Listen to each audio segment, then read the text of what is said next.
नमस्कार दोस्तों, मैं हूं अनिल सांबरिया। जय भारत ऑनलाइन क्लासेस पर आपका स्वागत है। दोस्तों, राजस्थान की हस्तकला के बारे में अपन चर्चा कर रहे थे और उसमें भी अपन ने हस्तकला में जो चित्रकला से संबंधित जो हस्तकलाएं थी उनकी अपन ने चर्चा की, जिसमें अपन ने कल एक के बारे में देख लिया था, जिसके बारे में अपन ने देखा था फड़ चित्रकला के बारे में। और अपन ने विभिन्न फड़ों की भी चर्चा की, जिसमें अपन ने देखा कि पाबूजी की फड़, देवनारायण की फड़, बैसासुर की फड़, रामदला कृष्णदला की फड़, रामदेव जी की फड़, ये विभिन्न प्रकार की फड़ों की अपन ने चर्चा की है। ठीक है। और फड़ चित्रकला के साथ ही एक और दूसरी अपन चित्रकला की चर्चा कर रहे हैं हस्तकला की, और वो है कौन सी? पिछवाई चित्रकला। देखिए, पिछवाई चित्रकला क्या होती है? तो श्रीनाथ जी का जो मंदिर है, उस मंदिर के जो पीछे जो चित्र बनाए जाते हैं वो क्या कहलाती है? वो कहलाती है पिछवाई कला। ठीक है। ये देखिए, श्रीनाथ जी की मूर्ति है और श्रीनाथ जी की मूर्ति के पीछे जो विभिन्न प्रकार के जो चित्र बनाए जाते हैं, ये कौन सी कला कहलाती है? ये पिछवाई कला कहलाती है। ठीक है। तो पिछवाई कला क्या होती है? तो अपन लिख सकते हैं श्रीनाथ जी। श्रीनाथ जी कहां पर है? तो नाथद्वारा। श्रीनाथ जी की मूर्ति के पीछे, मूर्ति के पीछे के चित्र, पीछे के जो चित्र होते हैं वो क्या कहलाते हैं? पीछे के चित्र। वो पीछे के चित्र क्या कहलाएंगे? तो वो पीछे के चित्र कहलाएंगे क्या? पिछवाई कला कहलाएंगे। ठीक है। पिछवाई का अर्थ ही क्या होता है? पिछवाई का अर्थ ही क्या होता है? पीछे के चित्रण। पिछवाई का अर्थ ही क्या होता है? पीछे का चित्रण। पीछे का चित्रण। ठीक है।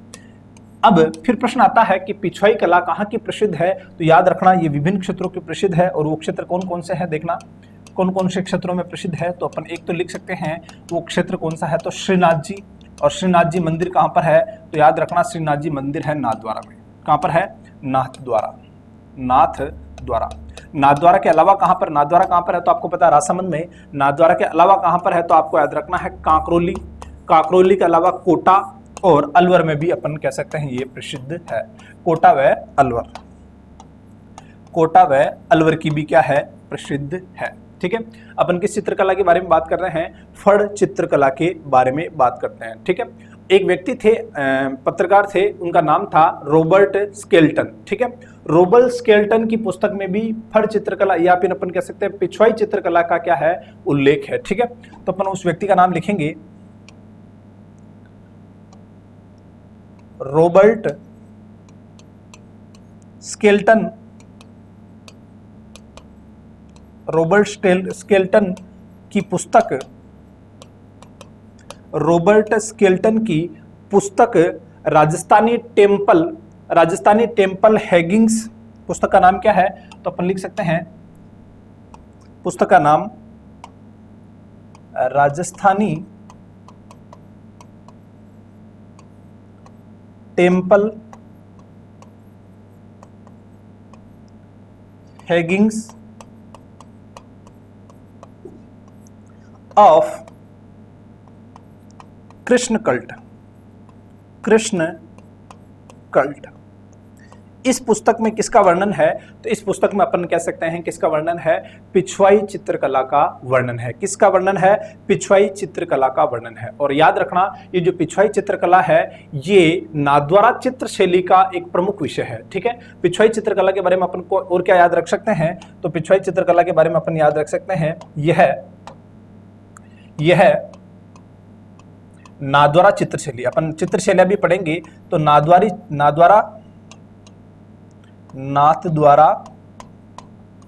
चित्रशैली का प्रमुख विषय। नाथद्वारा चित्रशैली का प्रमुख विषय कौन सा है? तो याद रखना, नाथद्वारा चित्रशैली का प्रमुख विषय।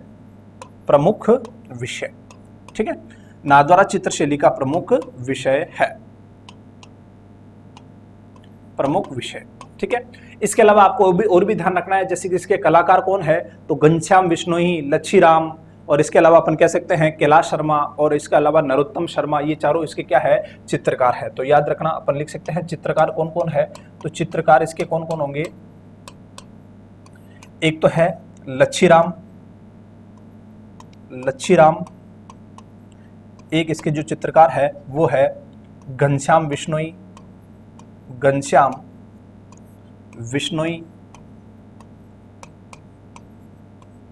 और एक है नरोत्तम जोशी, नरोत्तम जोशी।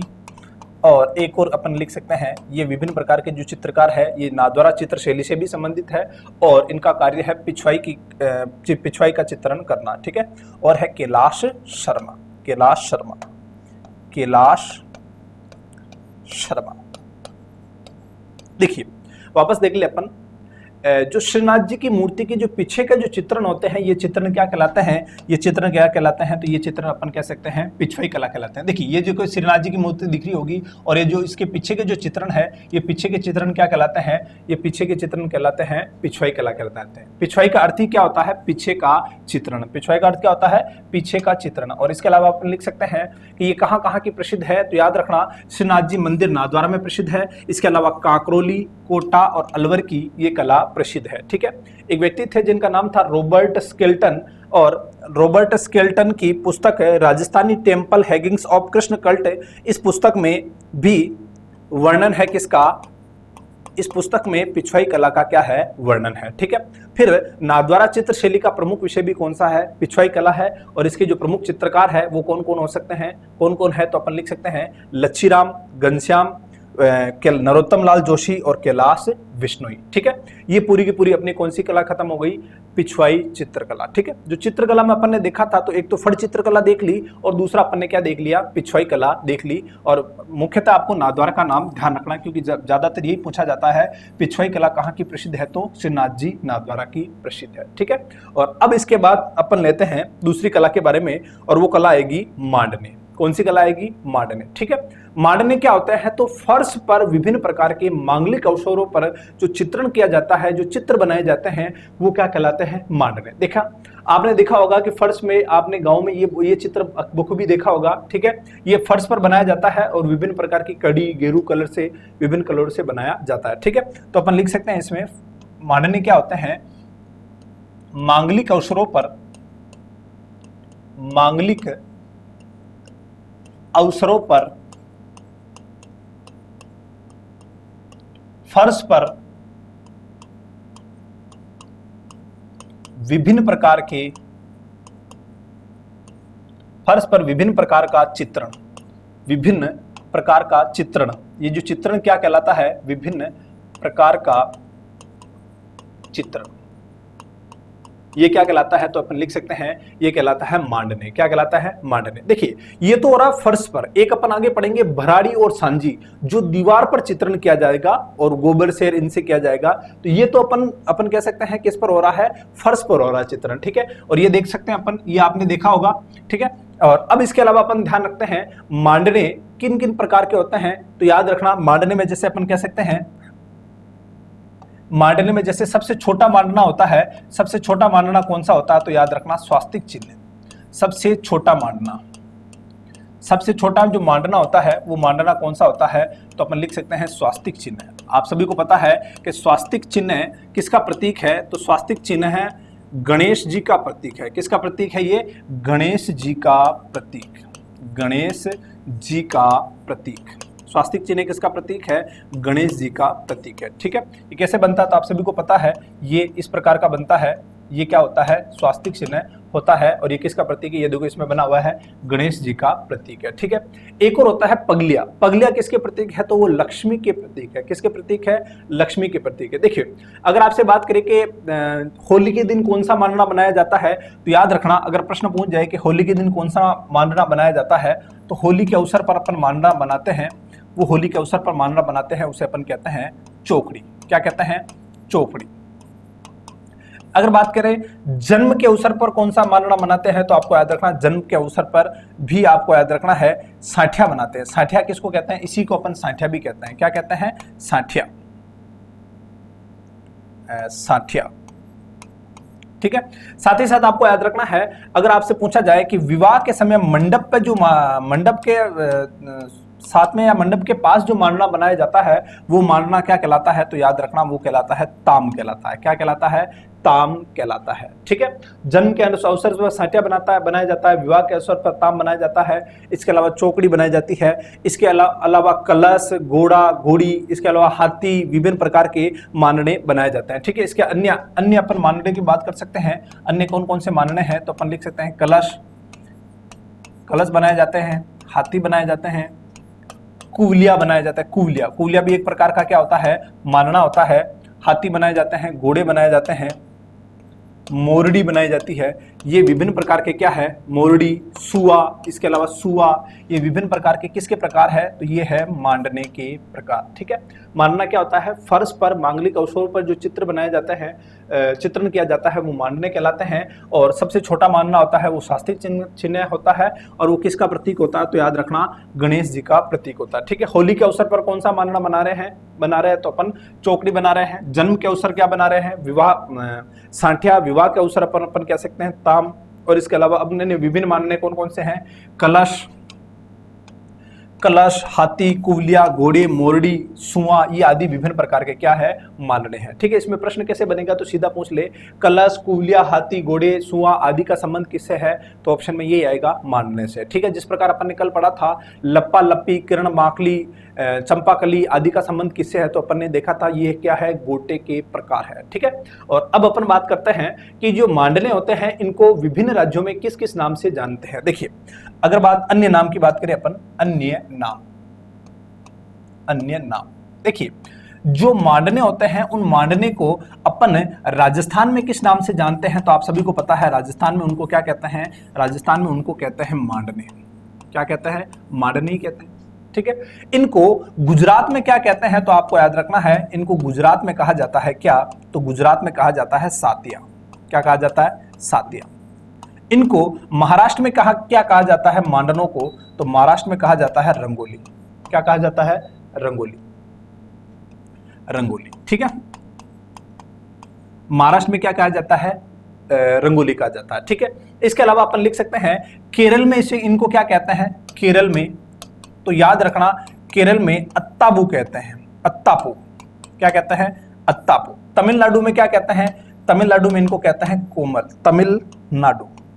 तमिलनाडु में इनको क्या कहते हैं, तो तमिलनाडु में इनको कहते हैं कोमल कहते हैं। ठीक है, इसके अलावा तेलुगु भाषा में इनको, या आंध्र प्रदेश में क्या कहते हैं, तो आंध्र प्रदेश में अपन लिख सकते हैं, आंध्र प्रदेश में पोंगू कहते हैं इनको। क्या कहते हैं, पोंगू कहा जाता है। क्या कहा जाता है, पोंगू। एक और नाम होता है आपको याद रखना है, बंगाल, और बंगाल में क्या कहा जाता है, अल्पना कहा जाता है। क्या कहा जाता है, अल्पना। और बंगाल में क्या कहा जाता है, तो याद रखना बंगाल में इनको अल्पना कहते हैं, अल्पना। और एक और याद रखना है आपको,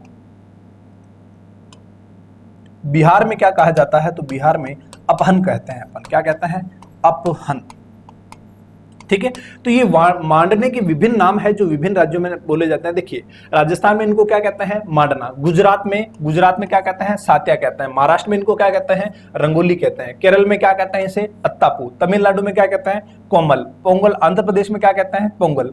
बंगाल में क्या कहते हैं, तो आपको याद रखना अल्पना। बिहार में क्या कहते हैं, तो आपको याद रखना अपहन कहते हैं। और ये अपन ने किसकी चर्चा की है, ये अपन ने चर्चा की है किसकी, मांडने की चर्चा की है। ठीक है, किसकी चर्चा की है, मांडने की, जिसमें अपन ने देखा कि मांगलिक अवसरों पर फर्श पर विभिन्न प्रकार के चित्रण किया जाता है, और वो सबसे जो छोटा मानना होता है वो मानना क्या कहलाता है, स्वास्तिक। इसके अलावा होली पर चौकड़ी मनाते हैं। इसके अलावा जन्म पर सांठिया, विवाह पर ताम नामक, ये इंपॉर्टेंट है याद रखना, विवाह पर कौन सा मानना मनाया जाता है, ताम। इसके अलावा अन्य जो मांडने थे, हाथी, कलश, घोड़ा, इसके अलावा कुवलिया, मोरडी, सुआ, ये विभिन्न प्रकार के मांडने हैं। और राजस्थान के अलावा भी मांडने बनाए जाते हैं, उनको विभिन्न नामों से जाना जाता है। ठीक है, जिसमें अपन ने राजस्थान में मांडने कहते हैं इनको, गुजरात में सातिया, महाराष्ट्र में रंगोली, केरल में अत्तापू, तमिलनाडु में कोमल, आंध्र प्रदेश में पोंगू, बंगाल में अल्पना, और बिहार में क्या कहते हैं इनको, बिहार में अपहन कहते हैं। क्या कहते हैं, अपन अपहन कहते हैं। और अब अपन चर्चा करेंगे किसकी, तो ये अपन ने किसकी चर्चा कर ली, मांडनों की चर्चा कर ली। देखिए, ये तो बनाए जाते हैं मांडने फर्श पर। और अब अपन बात करते हैं भित्ति चित्रण की बात करते हैं। किसकी बात करेंगे अपन, भित्ति चित्रण। भित्ति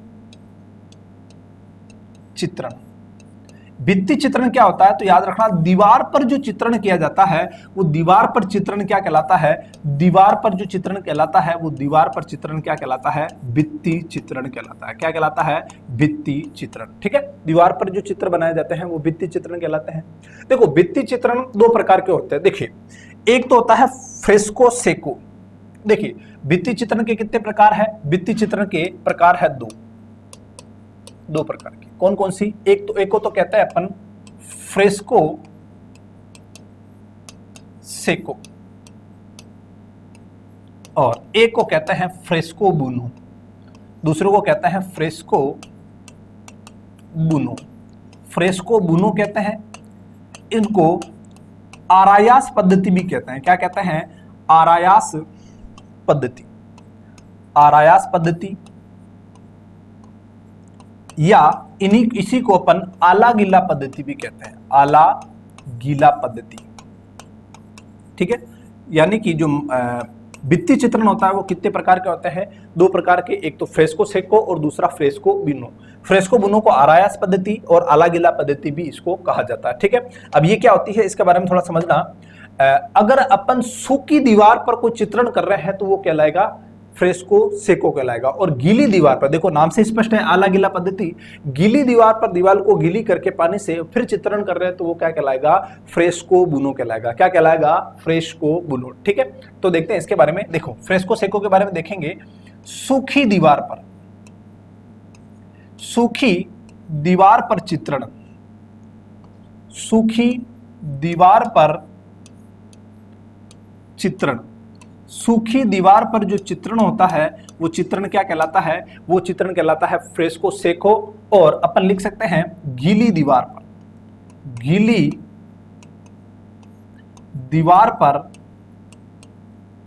दीवार पर जो चित्रण होता है वो चित्रण क्या कहलाएगा? वो चित्रण कहलाएगा क्या? वो कहलाएगा फ्रेस्को बुनो, ठीक है। भित्ति चित्रण के प्रकार भी अपन ने देख लिए, और अब अपन देखते हैं भित्ति चित्रण के जो अन्य जो किस किस प्रकार की जो हस्तकलाएं होती है उनके बारे में देखते हैं, जिसमें एक तो भराड़ी प्रसिद्ध है और एक प्रसिद्ध है सांझी। क्या प्रसिद्ध है? सांझी। देखिए सबसे पहले तो अपन लेते हैं भराड़ी के बारे में, ठीक है। अपन भित्ति चित्रण, हस्तकला में भित्ति चित्रण वाले चित्रों की बात कर रहे हैं ना, उस हस्तकला की बात कर रहे हैं। और अब अपन लेंगे इसमें कौन सी? भराड़ी। इसमें जो पहली आएगी वो कौन सी आएगी? भराड़ी। अब ये भराड़ी क्या होती है? देखिए भराड़ी भीलों की, भील जनजाति होती है, उसकी लोक देवी मानी जाती है या कुल देवी मानी जाती है, वो क्या होती है? भराड़ी, ठीक है। यानी कि अपन लिख सकते हैं भराड़ी माता, भराड़ी माता, भराड़ी माता भीलों की या भील जनजाति की कुल देवी, भील जनजाति की कुल देवी। भील जनजाति की जो कुलदेवी होती है वो कौन होती है? तो वो होती है भराड़ी। भील जनजाति की कुलदेवी कौन होती है? भराड़ी होती है। इसमें क्या होता है कि भीलों के जब विवाह होता है तो विवाह के दौरान वर द्वारा दीवार पर चित्रण करवाया जाता है, ठीक है। चावल के विभिन्न रंगों से चित्रण करवाया जाता है, और वो जो चित्रण होता है वो क्या कहलाता है? भराड़ी कहलाता है। क्या कहलाता है? भराड़ी कहलाता है। देखिए इसमें अपन लिख सकते हैं विवाह के दौरान भील जनजाति में अपन लिख सकते हैं भील जनजाति में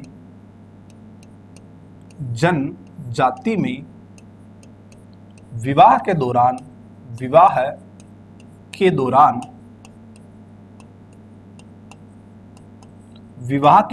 भील जनजाति में विवाह के दौरान वर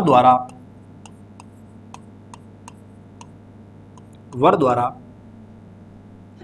चावल के विभिन्न रंगों से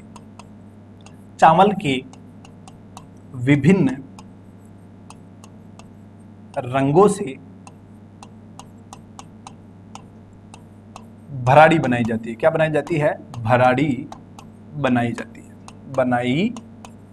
है। भराड़ी बनाई जाती है, ठीक है। ये अपन ने किसकी बात कर ली? ये बात कर ली अपन ने भराड़ी की बात कर ली, ठीक है। ये भराड़ी सर्वाधिक किस क्षेत्र में प्रसिद्ध है? तो याद रखना कुशलगढ़। कुशलगढ़ कहां पर है? बांसवाड़ा में। भराड़ी का क्षेत्र कौन सा है? किस क्षेत्र की प्रसिद्ध है? तो याद रखना डूंगरपुर बांसवाड़ा का जो क्षेत्र है वो पहला भील जनजाति का है, ठीक है। तो अपन लिख सकते हैं कुशलगढ़, और कुशलगढ़ भी कहां पर? कुशलगढ़ है बांसवाड़ा, ठीक है। कुशलगढ़ बांसवाड़ा का ये है, ठीक है। और अब भराड़ी जैसी एक और कला हस्तकला आती है जिसे अपन कहते हैं सांझी। क्या कहते हैं अपन? सांझी कहते हैं, ठीक है। इसके अलावा देख लो भराड़ी के बारे में एक और बात ध्यान रखनी है, भराड़ी माता का जो मुंह होता है वो मुंह पूर्व की ओर होता है। ये बात भी आपको याद रखना है ना, भराड़ी माता का मुंह है भराड़ी माता का मुंह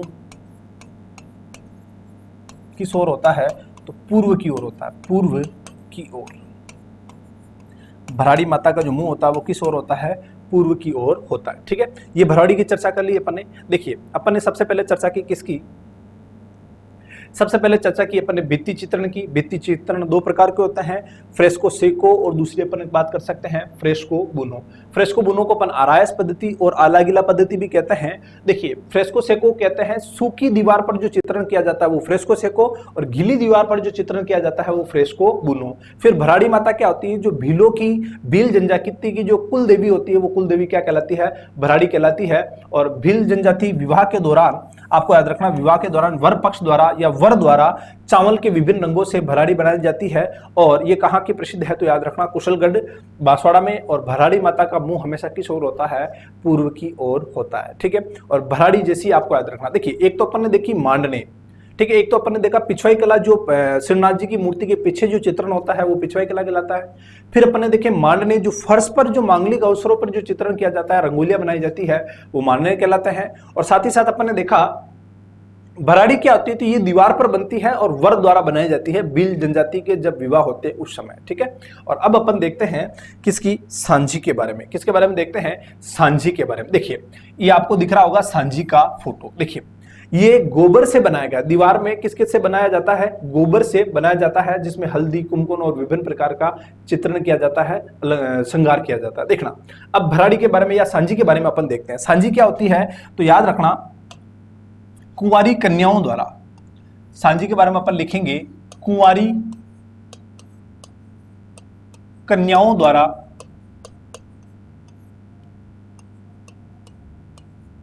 अपने पिता के घर, कुंवारी कन्याओं द्वारा अपने पिता के घर पर गोबर से दीवार पर क्या बनाई जाती है, दीवार पर सांझी बनाई जाती है। क्या बनाई जाती है, सांझी। ठीक है, सांझी बनाई जाती है, सांझी बनाई जाती है। ठीक है, एक बात तो आपको ये याद रखनी है। ठीक है, ये कहां बनेगी, तो दीवार पर बनेगी। कौन बनाएगी, तो देखो कुंवारी कन्याएं बनाएंगे। देखिए भराड़ी कौन बना रहा था, वो वर बना रहा था। ठीक है, जो दूल्हा था वो बना रहा था, और जो सांझी कौन बना रहे हैं, तो सांझी कुंवारी कन्याएं बना रही है, अपने पिता के घर बनाती है। और साथ ही साथ आपको याद रखना है इसमें कि गोबर से दीवार पर बनाई जाती है। और आपको याद रखना है इसमें जो श्रृंगार किया जाता है वो किससे किया जाता है, श्रृंगार किया जाता है वो किससे किया जाता है, तो याद रखना हल्दी से, हल्दी से, कुमकुम से, आदि से क्या किया जाता है, कुमकुम से इसका क्या किया जाता है, श्रृंगार किया जाता है। ठीक है, ये गोबर की पूरी बनाएगी, और फिर ये देखो हल्दी के और ये कुमकुम के क्या किया जा रहे हैं, ये देखो ये कुमकुम के और हल्दी के श्रृंगार किए जा रहे हैं। ठीक है, और अब अपन बात करते हैं कि ये सांझी कब बनाई जाती है। ठीक है, इसका समयावधि फिक्स होती है। याद रखना जो श्राद्ध पक्ष चलता है ना, श्राद्ध पक्ष, उस श्राद्ध पक्ष में क्या मनाते हैं, ये सांझी मनाते हैं। कौन से पक्ष में, श्राद्ध पक्ष में। देखिए श्राद्ध पक्ष कब मना आता है, तो आपको याद रखना है अवसर, किस अवसर पर ये सांझी बनाई जाती है, अवसर पर। तो आपको याद रखना है श्राद्ध पक्ष। श्राद्ध पक्ष कब से कब तक आता है, तो भाद्रपद अमावस से लेकर, भाद्रपद अमावस से लेकर अश्विन पूर्णिमा, अश्विन पूर्णिमा तक। ठीक है, ये टोटल कितने दिन का होता है, तो याद रखना टोटल 16 दिन। टोटल कितने दिन की सांझी बनाई जाती है, 16 दिन तक क्या बनाई जाती है, सांझी बनाई जाती है। ठीक है, और इसके जो अंतिम दिन जो सांझी बनती है, वो अंतिम दिन वाली सांझी क्या कहलाती है, तो वो कहलाती है कोट सांझी। अंतिम दिन वाली सांझी, अंतिम दिन वाली सांझी, अंतिम दिन वाली सांझी क्या कहलाती है, कोट सांझी कहलाती है। क्या कहलाती है, कोट सांझी। ठीक है, अपन ने देखा कि पिता के घर जब कुंवारी कन्याएं जो गोबर से जो बनाती है, गोबर से जो भराड़ी माता का या फिर सांझी का चित्र बनाती है, वो सांझी कहलाता है। और फिर अपन ने देखा कि इसमें हल्दी और कुमकुम से श्रृंगार किया जाता है। और ये किस अवसर पर मनाते हैं, तो भादवा कृष्ण अमावस से अश्विन पूर्णिमा तक जो 16 दिन का जो श्राद्ध पक्ष होता है, उस श्राद्ध पक्ष में साथ ही साथ उसके श्राद्ध पक्ष के साथ क्या चलता है, सांझी का त्योहार भी चलता है। और इसकी जो अंतिम दिन बनने वाली सांझी क्या कहलाती है, कोट सांझी कहलाती है। ठीक है, याद रखना इस सांझी की शुरुआत भगवान श्री कृष्ण के हाथों हुई थी। ठीक है, एक बार क्या हुआ था कि राधा रूठ गई थी और राधा को मनाने के लिए और उसको रिझाने के लिए उन्होंने क्या किया, दीवार पर गोबर के चित्र बनाए, विभिन्न प्रकार के चित्र बनाए और वहीं से अपन ने किसकी शुरुआत की थी, सांझी की शुरुआत की थी। किसकी शुरुआत की थी, सांझी की शुरुआत की थी। और अब अपन देखते हैं, देखिए सांझी का जो बाहरी भाग होता है वो बाहरी भाग क्या कहलाता है, मंदिर कहलाता है। देखना अपन लिख सकते हैं, देखने सांझी का बाहरी भाग, बाहरी भाग वो क्या कहलाता है, सांझी का बाहरी भाग कहलाता है मंदिर। सांझी का बाहरी भाग क्या कहलाता है, मंदिर कहलाता है। ठीक है, अब इसके अलावा दो मंदिर हैं ऐसे जो सांझी के लिए प्रसिद्ध है, अपन उनके बारे में भी चर्चा करते हैं। दो ऐसे मंदिर जो सांझी के लिए प्रसिद्ध है, देखिए एक तो मंदिर है श्रीनाथ जी मंदिर, श्रीनाथ जी। और श्रीनाथ जी मंदिर कहां पर है, तो याद रखना श्रीनाथ जी मंदिर है नाथद्वारा में। कहां पर है, नाथद्वारा, नाथद्वारा। ये मंदिर सांझी के लिए प्रसिद्ध है। और एक और जो मंदिर है वो है मत्स्येंद्र नाथ मंदिर, मत्स्येंद्र नाथ मंदिर। और ये मंदिर कहां पर है, तो याद रखना ये मंदिर है उदयपुर में। कहां पर है, उदयपुर में, उदयपुर। ठीक है, सांझी के लिए प्रसिद्ध कौन कौन से मंदिर है, तो दो मंदिर है, एक तो श्रीनाथ जी मंदिर नाथद्वारा में है और दूसरा है मत्स्येंद्र नाथ मंदिर उदयपुर में। याद रखना मत्स्येंद्र नाथ मंदिर को ये इसमें इतनी सांझी बनाई जाती है कि इसे सांझा मंदिर भी कहते हैं। क्या कहते हैं, सांझा मंदिर। इस मंदिर को और किस नाम से जाना जाता है, तो आपको याद रखना सांझा मंदिर के नाम से भी जाना जाता है। ठीक है, उसी प्रकार श्रीनाथ जी मंदिर में आपको याद रखना है केले की सांझी प्रसिद्ध है। किसकी सांझी, केले की सांझी। यहां पर केले की सांझी बनाई जाती है, तो याद रखना केले की सांझी कहां की प्रसिद्ध है, तो केले की सांझी प्रसिद्ध है श्रीनाथ जी मंदिर और वो भी कहां पर है, नाथद्वारा में है। कहां पर है, नाथद्वारा में। ठीक है, ये अपन ने किसकी चर्चा कर ली, सांझी की चर्चा कर ली। ठीक है, एक बार अपन क्या करें, वापस देख लेते हैं इसको।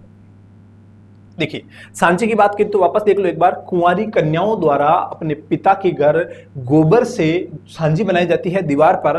और सांझी माता, याद रखना एक बात और भी याद रखना है, सांझी माता पार्वती का प्रतीक है। किसका प्रतीक है, पार्वती का प्रतीक। सांझी माता किसका प्रतीक है, तो याद रखना पार्वती का क्या है, प्रतीक। ठीक है, किस अवसर बनाई जाती है सांझी, बनाई जाती है तो भाद्रपद अमावस्या से अश्विन पूर्णिमा जो कि श्राद्ध पक्ष होता है। टोटल कितने दिन मनाई जाती है, 16 दिन। और अंतिम दिन जो होता है वो क्या कहलाता है, अंतिम दिन वाली जो सांझी होती है वो कोट सांझी कहलाती है। ठीक है, सांझी का जो बाहरी भाग होता है वो क्या कहलाता है, मंदिर कहलाता है। और दो मंदिर जो सांझियों के लिए प्रसिद्ध है, श्रीनाथ जी मंदिर जो कि नाथद्वारा में है और एक मत्स्येंद्र नाथ मंदिर जो कि कहां पर है, उदयपुर में है। ठीक है, इनको सांझा मंदिर भी कहते हैं। और श्रीनाथ जी में आपको याद रखना है केले की सांझी प्रसिद्ध है। किसकी सांझी प्रसिद्ध है, केले की सांझी प्रसिद्ध है। और अब अपन जो अगली हस्तकला की बात करेंगे वो क्या कहलाएगी, गोदना। ठीक है, अगली हस्तकला क्या कहलाएगी, गोदना। देखिए अब ये गोदना क्या होता है इसके बारे में देखते हैं। गोदना, देखिए गोदना में आप लिख सकते हैं आदिवासियों द्वारा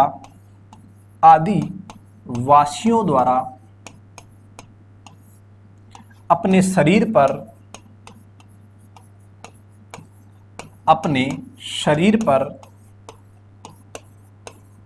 बनाए गए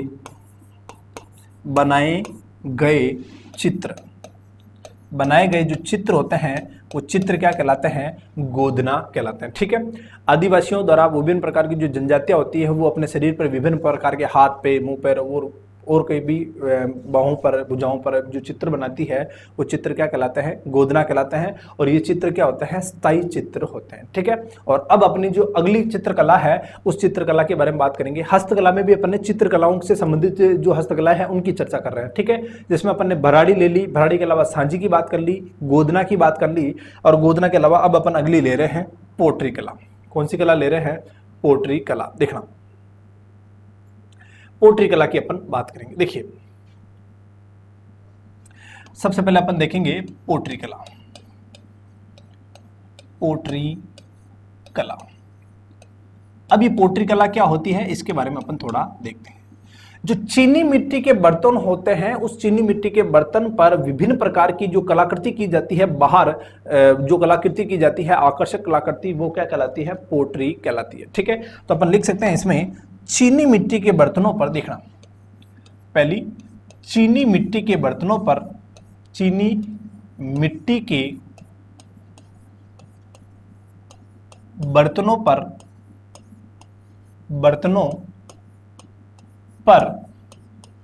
विभिन्न रंगों से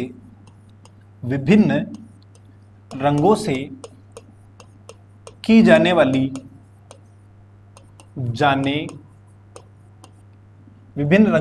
जाने वाली आकर्षक कलाकृति क्या कहलाती है? आकर्षक कलाकृति क्या कहलाती है? कलाकृति क्या कहलाती है? तो आपको याद रखना है, ये कहलाएगी क्या? पोट्री कला। क्या कहलाएगी? पोट्री कला। ठीक है। और अगर आपसे सीधा पूछे कि पोट्री कला कहाँ की प्रसिद्ध है, तो याद रखना जयपुर की। ठीक है। इसके अलावा अपन पोट्री के प्रकार भी पढ़ेंगे, जिसमें ब्लू पोट्री, ब्लैक पोट्री, इनके अपन उदाहरण देखेंगे। यानी कि चीनी मिट्टी के जो बर्तन होते हैं, उस पर बाहरी भाग में विभिन्न प्रकार की जो कलाएं, आकर्षित कलाएं बनाई जाती है, कलाकृति की जाती है, वो पोट्री कला कहलाती है। और ये पोट्री कला मूलतः कहाँ की है? अगर आपसे प्रश्न पूछा जाए तो मूलतः पोट्री कला कहाँ की है? तो दशमिक। ठीक है। पोट्री कला मूलतः कहाँ की है? तो याद रखना, मूलतः पोट्री कला है दशमिक। ये दशमिक की थी, और दशमिक से कहाँ आई? तो आपको याद रखना है, दशमिक से फारस आई, और फारस से अफगानिस्तान आई। कहाँ पर आई? अफगानिस्तान। और अफगानिस्तान से आपको याद रखना है कहाँ पर आई? अकबर के कार्यकाल में दिल्ली आई। अफगानिस्तान होते हुए अब अकबर के कार्यकाल में कहां पर आई? दिल्ली। और इस टाइम पर शासक कौन था? अकबर था। ठीक है। कहां से कहां तक आई? मूलतः कहां तक की थी? दशमिक से थी, दशमिक से होते हुए फारस, फारस होते हुए अफगानिस्तान, और अफगानिस्तान से कहां पर आई? दिल्ली आई। ठीक है। और फिर दिल्ली में उस टाइम पर शासक कौन था? अकबर था। ठीक है। और अकबर से फिर जयपुर यानी कि आमेर कब आई? तो आपको याद रखना है, अकबर का एक सेनापति था जिसका नाम था मिर्जा राजा मानसिंह। हल्दीघाटी के युद्ध में भी यही सेनापति था, मिर्जा राजा मानसिंह। दिल्ली से इस कला को कहां लेकर आते हैं? आमेर लेकर आते हैं। ठीक है। तो अपन अगला लिख सकते हैं, मिर्जा राजा मानसिंह, मिर्जा राजा की उपाधि थी, मिर्जा राजा मानसिंह, मिर्जा राजा मानसिंह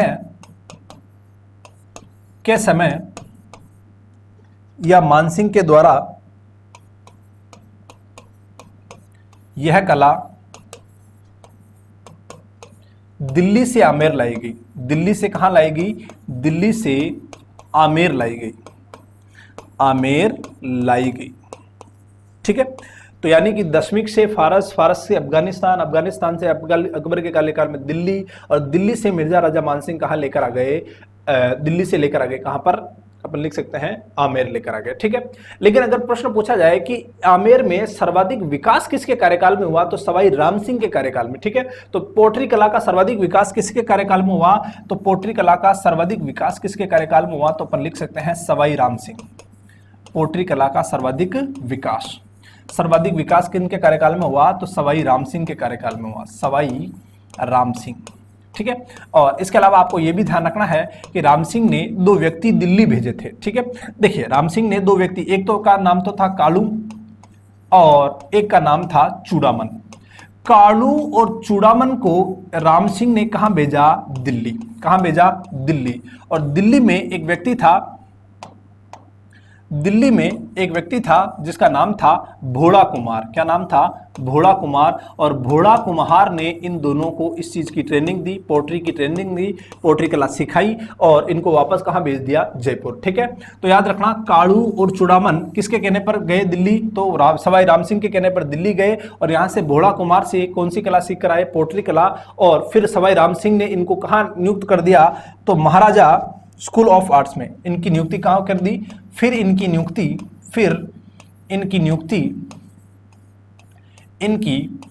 कहां कर दी?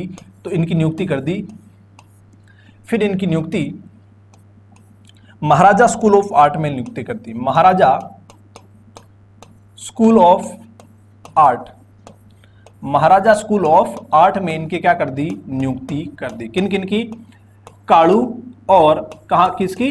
कालू और चूड़ामन की नियुक्ति सवाई राम सिंह ने महाराजा स्कूल ऑफ आर्ट्स में इसकी नियुक्ति कर दी। ठीक है, और अब अपन बात करते हैं पोट्री में विभिन्न प्रकार की पोट्री होती है, ब्लू पोट्री, इसके अलावा ब्लैक पोट्री, इसके अलावा सुनहरी पोट्री, कागजी पोट्री, सफेद पोट्री, लाख की पोट्री, इन विभिन्न प्रकार की पोट्री को अपन चर्चा करेंगे। ठीक है, इससे पहले आपको याद रखना है अपन एक चित्रकार की या इसके जो कलाकार की, ब्लू पोट्री के जो प्रसिद्ध कलाकार है उनकी चर्चा करते हैं और उनका नाम है कृपाल सिंह शेखावत। ब्लू पोट्री के जो प्रसिद्ध कलाकार है उन प्रसिद्ध कलाकार का नाम क्या है, तो याद रखना प्रसिद्ध कलाकार का नाम है, उनका नाम है कृपाल सिंह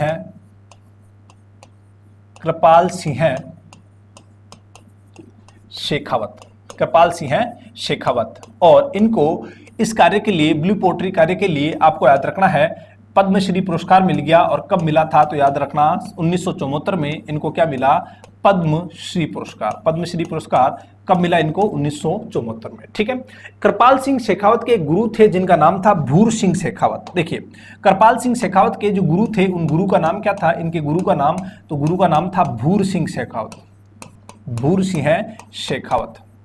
ठीक है, भूर सिंह शेखावत के बारे में याद रखना, ये कभी, इनके बारे में ऐसा कहा जाता है कि ये कभी शहर नहीं गए, ये कभी कहाँ नहीं गए, शहर नहीं गए। तो इन्होंने क्या कि गांवों के परिवेश पे ही अपना चित्रण सीमित रखा और इसीलिए इनको गांवों का चितेरा कहते हैं। इसीलिए इनको क्या कहते हैं, गांवों का चितेरा। गांवों का चितेरा किसे कहते हैं, तो गांवों का चितेरा कहते हैं किसे, भूर सिंह शेखावत को। ठीक है, और भूर सिंह शेखावत के बारे में याद रखना, ये किनके गुरु थे, कृपाल सिंह शेखावत के गुरु थे। ठीक है, इसके अलावा और भी कलाकार है, जैसे कि और भी कलाकार कौन है, जैसे अपन लिख सकते हैं खेमराज, वह एक महिला कलाकार भी है, आपको याद रखना नाथीबाई। नाथीबाई इनकी ब्लू पोट्री की कौन सी कलाकार है, महिला कलाकार है। ठीक है, इसके अलावा अपन बात करते हैं अब विभिन्न प्रकार की पोट्रियों की, जिसमें अपन ने सबसे पहला चित्र किसका लिया है, ब्लू, या फिर अपन कह सकते हैं ब्लू पोट्री। देखिए ये कौन सी पोट्री है, तो अपन लिख सकते हैं ब्लू पोट्री, ब्लू पोट्री। देखिए ब्लू पोट्री में आपको क्या याद रखना है, इसका रंग कौन सा होगा, तो रंग होगा इसका ब्लू। ठीक है, आप सभी को दिख रहा होगा रंग कौन सा होगा, ब्लू। देखिए ब्लू पोट्री, ब्लैक पोट्री, सुनहरी पोट्री, इनमें अंतर क्या होता है। देखिए जो चीनी की मिट्टी के जो बर्तन पर जो चित्रांकन होगा, अगर ब्लू रंग का होगा तो ब्लू पोट्री, ब्लैक का होगा तो ब्लैक पोट्री, सुनहरे रंग का होगा तो सुनहरी पोट्री। ये विभिन्न प्रकार के पोट्री होती है।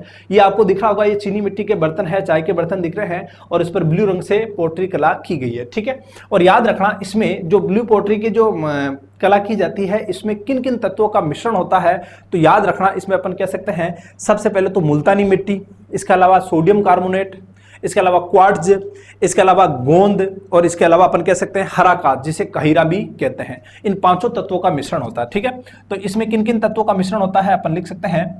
देखिए किन किन तत्वों का मिश्रण होता है, तो देखो हरा कांच, जिसे क्या कहते हैं, कहीरा कहते हैं। क्या कहते हैं, कहीरा। गोंद, जिसे कहते हैं सीजा। देखिए इसमें जो गोंद मिलाया जाता है उसे क्या कहते हैं, सीजा।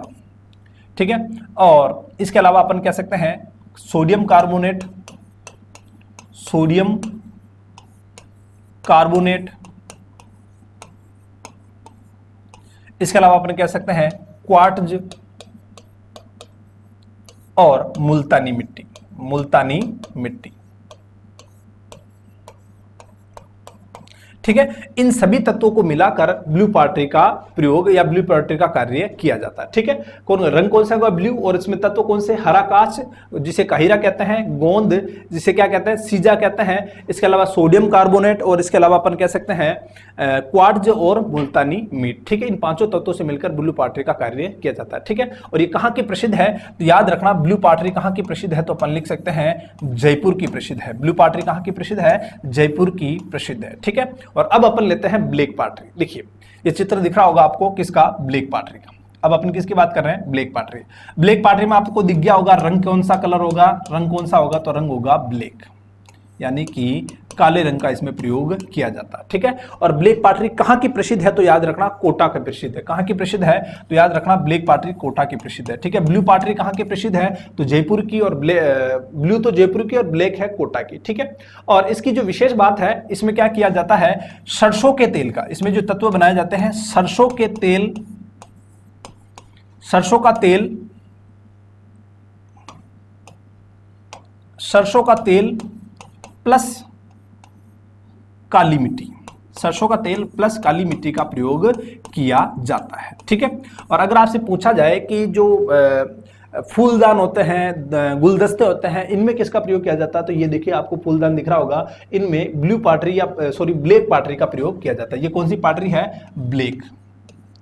फूलदान, गुलदस्ते, इन आदि में प्रयोग किया जाता है ब्लैक पाटरी, ब्लैक पाटरी। ठीक है, ये मैक्सिमम कहां प्रयोग किया जाता है, फूलदान, गुलदस्ते। ठीक है, और अब अपन चर्चा करेंगे, देखिए ब्लू पाटरी जयपुर की प्रसिद्ध है, ब्लैक पाटरी कोटा की प्रसिद्ध है, और अब अपन चर्चा कर रहे हैं किसकी, सुनहरी पाटरी, सुनहरी पोट्री।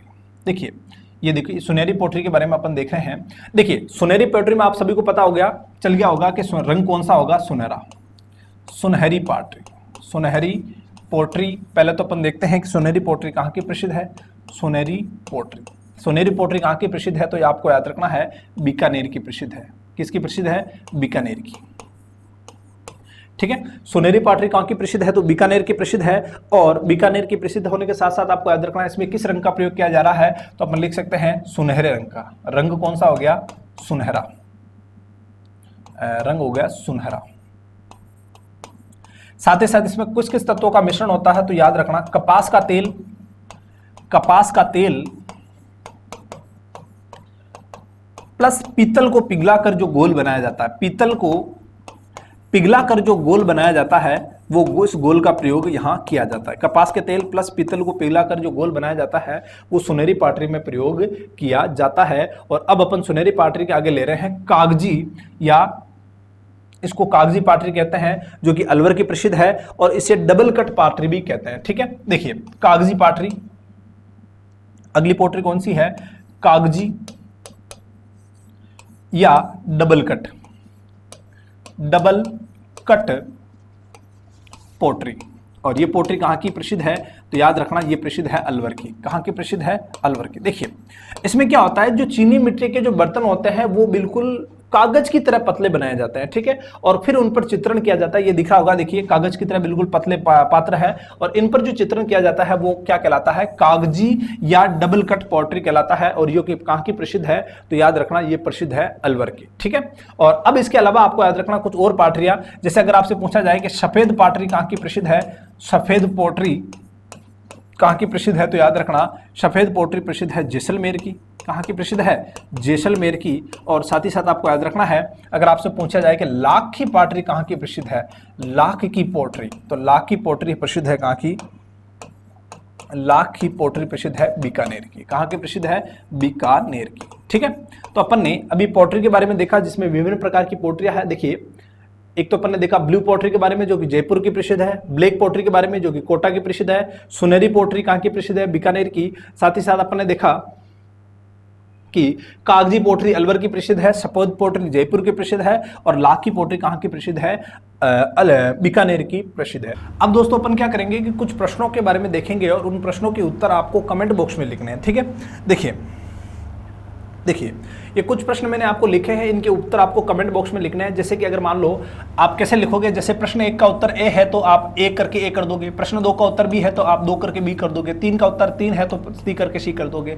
इस प्रकार आपको 5 प्रश्नों के उत्तर करके लिखने हैं। ठीक है, पहला प्रश्न क्या है, राजस्थान का प्राचीनतम नाम क्या है, रायथान। देखिए राजस्थान का प्राचीनतम नाम क्या है, तो रायथान, राजपूताना, मारवाड़ या जंगल प्रदेश। ठीक है, दूसरा प्रश्न आपका है, रेबारी जाति का संबंध किस क्षेत्र से है, मारवाड़, मेवाड़, ढूंढार या हाड़ौती। ठीक है, तीसरा प्रश्न आप लेंगे, देखिए ऐसी फड़ कौन सी है, देखिए तीसरा प्रश्न क्या आ रहा है, ऐसी फड़ कौन सी है जिसका वाचन करते समय वाद्य का प्रयोग नहीं किया जाता। देखिए पाबूजी की फड़, देवनारायण की फड़, रामदला कृष्णदला की फड़ और भैंसासुर की फड़। ठीक है, या चीनी, अगला प्रश्न है चीनी बर्तनों, चीनी मिट्टी के बर्तनों पर जो विभिन्न रंगों की जो कलाकृति की जाती है वो कौन सी कला कहलाती है। ठीक है, पोट्री कला कहलाती है, मांडने कहलाते हैं, भराड़ी कहलाती है या सांझी कहलाती है। और पांचवा प्रश्न है, पाबूजी की फड़ के समय कौन सा वाद्य बजाया जाता है, तो याद रखना पाबूजी की फड़ के समय कौन सा वाद्य बजाया जाता है, जंतर, रावण हत्या, तंदूरा या फिर बजाया जाता है पुंगी। ठीक है दोस्तों, इन सभी के आंसर आपको कमेंट बॉक्स में रहने हैं, और किस प्रकार देने हैं, पहले का, दूसरा, तीसरे का, चौथा, इस प्रकार आपको आंसर देने हैं। आज के लिए इतना ही, धन्यवाद, जय हिंद, जय भारत।